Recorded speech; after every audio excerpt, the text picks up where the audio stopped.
Hi, welcome. In this video, I'm out here with my newest board and train dog, Oliver. And here, Oliver, you see Oliver is already just kind of flattened out. He just arrived a little more than an hour ago and holding a tremendous amount of control in the relationship with his owner. Now that's a problem because Oliver, he's a Rottweiler, okay? And he's 6 months of age, but here's the thing, in terms of getting this reversed, Oliver's heading to a really bad place in the relationship. Okay, this is where things really get out of control quickly for dog owners. Oliver already, he's been in the crate for a little bit. This is where I just use a remote collar for the crate, but really pushing hard against that crate. You know, teeth into the crate, wanting to break out of the crate. And so just focusing on getting him centered, getting him to start to relax. And typically with remote collar, just mainly on vibration most of the time. Now, here's the thing. This is where Oliver, again, he's so much in control that what he's been doing here, even with his owner, is using his body weight, okay, to make things stop, make leadership stop, okay? So his owner's really highly emotionally invested with Oliver. I understand. I mean, that's, you know, very common with a lot of dog owners. But here's the problem. Once it gets to, you know, considering dogs as social animals, once it gets to a certain level, it becomes about control, okay? Weakness, control, and, you know, starting to hit that tipping point. And so here, this is why Oliver's here for 2 weeks to get this resolved. Now here, this is the first time I brought it out. Again, he's just been here for a little more than an hour, so this is where you have a dog that's very reactive in the crate and really getting very pushy. It is helpful to, you know, get them out, start to work with them as soon as possible, because this helps to, again, you know, in terms of connection, in terms of relationship change, helps to get Oliver, you know, more into a follower state of mind. So here, by hearing, already see, as soon as I brought him out, you know, he already knows. Like he says, well, Dale's starting to take control here. I'm just going to use my body weight, and he's already gone into kind of, you know, pancake mode here.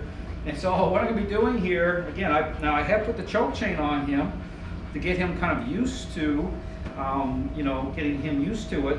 But I'm not using the choke chain here in this interaction because, again, I want to keep things kind of leveled out. Even when I use something like a choke chain, you'll see on my other videos how I use it.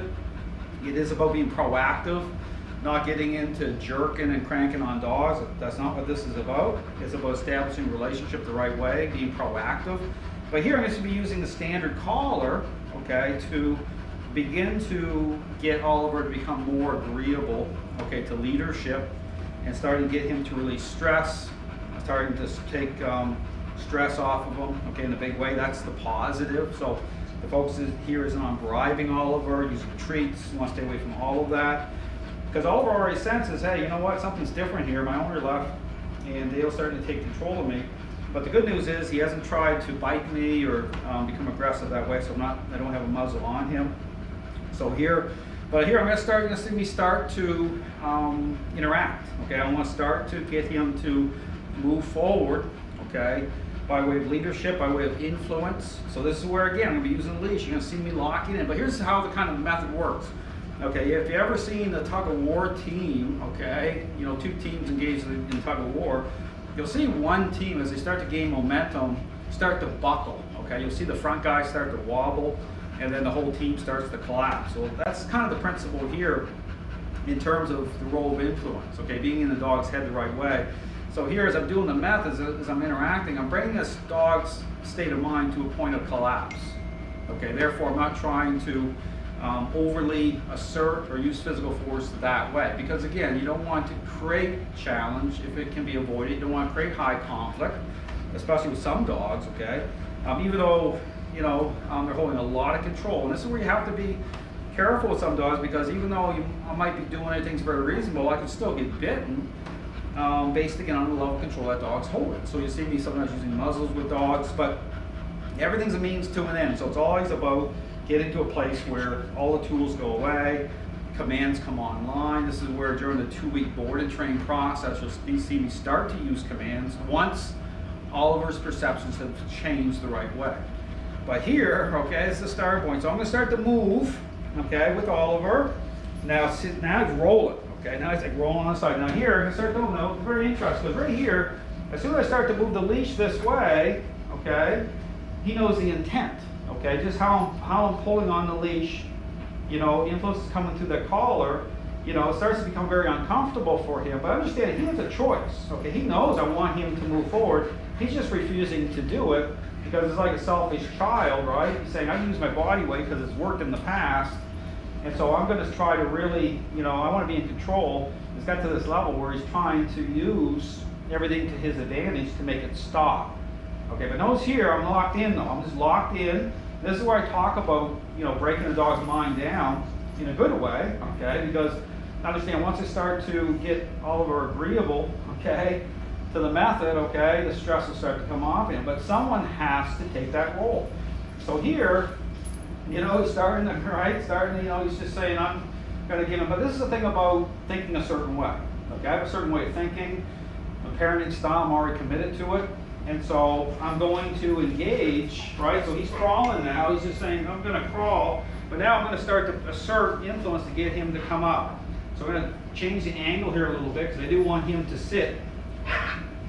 Now this is where, again, you'll see that choking and craziness. Understand, that's typically just the mind pulling in. Because again, understand, he knows what I want.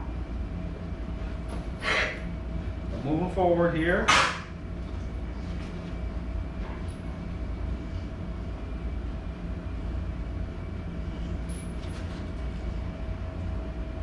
To lock in here. This is one of the things very challenging because it's, again, same thing. There it goes. Now he's coming up here a little bit. But again, notice, see that? He's engaged and this is a power play. Okay, so all this is it. This is the power play. So I'm going to lock in here with the leash. It's coming to the back of the collar here. This is all him. This is a level of challenge, right?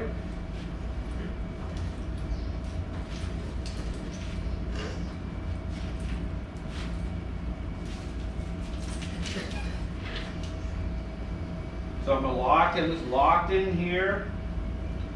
Again, it's coming through the back of his collar. But he knows the intent, okay? He knows I want him to move forward, again, with me in control. But he's decided he's going to lock in. He doesn't want to do it. But I'm just going to keep asserting here.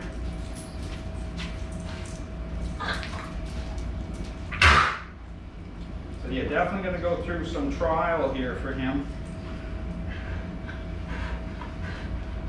So there we go. So he's up here beside me. This is the thing.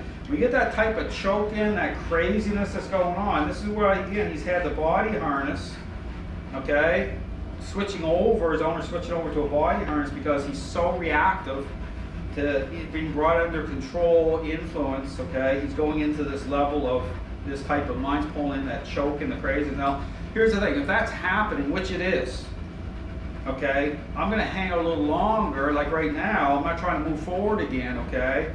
I'm just going to hang here and just sit here for a minute, but still keep him under control with him knowing that. Now, see what happened here right away, right? Because he knows that he's at such a high level, right, that he doesn't want, that's why dogs don't want to be right here, right beside, right? They want to try to, again, he wants to gain control back again. Because certain, you know, he's running out of options already, okay? He wants to be able to control the situation. Here, I'm